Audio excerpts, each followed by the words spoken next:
Shift focus to the NL side, and wow, the Snakes come in and bite the Brew Crew. I don't know if the Woodruff news dampened morale. I'm sure it did, but the Brewers had so many opportunities.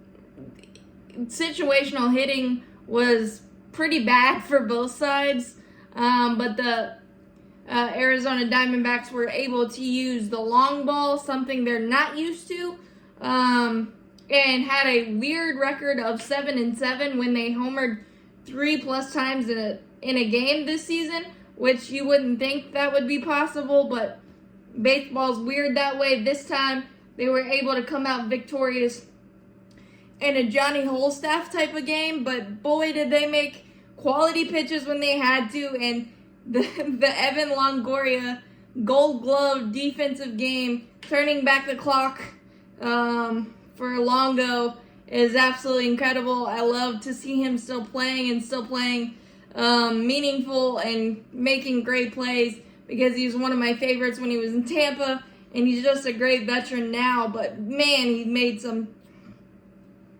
game-saving and potentially season-saving plays.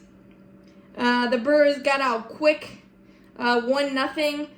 The first 3 batters reached. Christian Yelich walk, William Contreras soft single. Contreras had a really good game, threw out 2 base runners as well.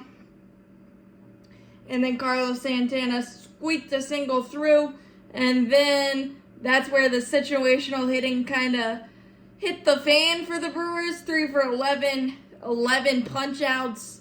And credit the Brewers for making the Diamondbacks, for making the pitches when they had to, but some of them were really, really ugly at bats.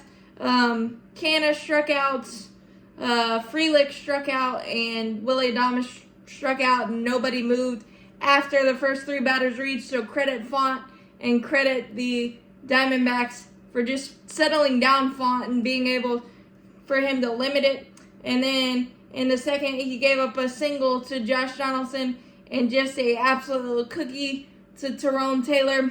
It's actually where he wanted it, but too sweet of a fastball with 2 strikes, and he smoked it for a 2-run blast. So you felt good with Burns on the mound, but something flipped in the third, and the Diamondbacks were super, super aggressive, and Burns paid dearly for a lot of missed spots. Perdomo singled, and then Corbin Carroll absolutely tore the stitches off 443, and one of the better pimp jobs, stare jobs type of thing. It was just so cool, and God, he crushed that ball.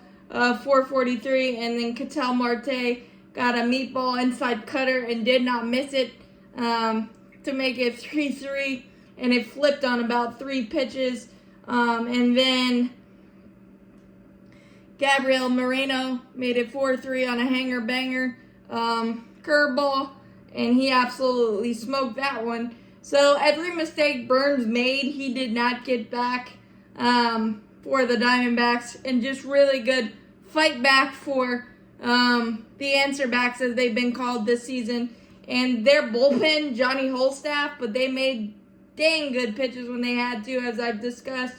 But bases loaded, 1 out in the 5th, and what was a hit by pitch on the foot of Bryce Terang was overturned correctly on review.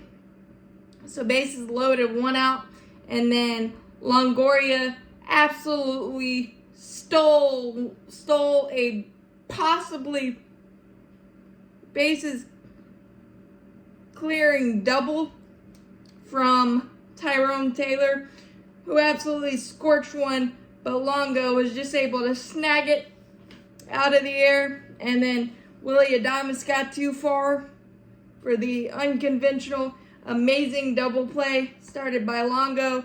And then in the 6th, Christian Yelich on a leadoff single, Contreras infield single, and Longoria had the presence of mind to turn back and was able to handle the ball when it kind of slipped out of his hand, turned back, and Christian Yelich had gotten too far off the bag and was able to snag him for an out there. So it should have been first and second. No outs, down by 1. Instead, runner at first and 1 out. And that rally was pretty much thwarted. And then the Brewers just could not get a big hit. It was just really. I mean, the Diamondbacks had a few chances to stretch the lead as well, but they finally were able to break through against one of the best closers. And it was an interesting decision by counsel to have your closer in the game in a non-safe situation, given the Brandon Woodruff news and all of that. But it did not work out as Devin Williams could not find the zone.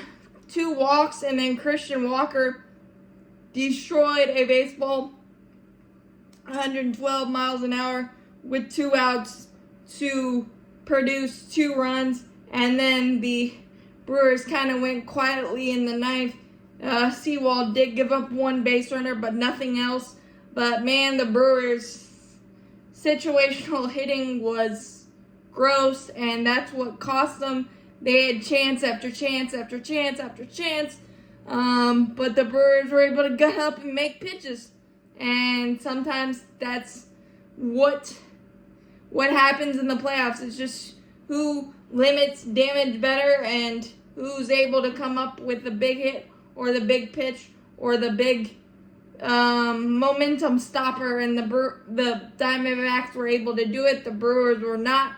We'll see if they are able to rebound and force a Game 3. I'm not sure who the Brewers starter is. I would assume Freddie Peralta, but the Diamondbacks are sitting pretty, having Zach Gallen and Merrill Kelly in the wings if need be. But this Diamondbacks team is super pesky, and if somehow they found a power stroke with the speed element, they could be a really tough out if everything works out. We will see.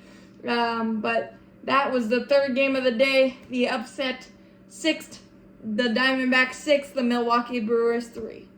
Hit that like button, hit that subscribe button. Helps out a lot. Thanks, guys.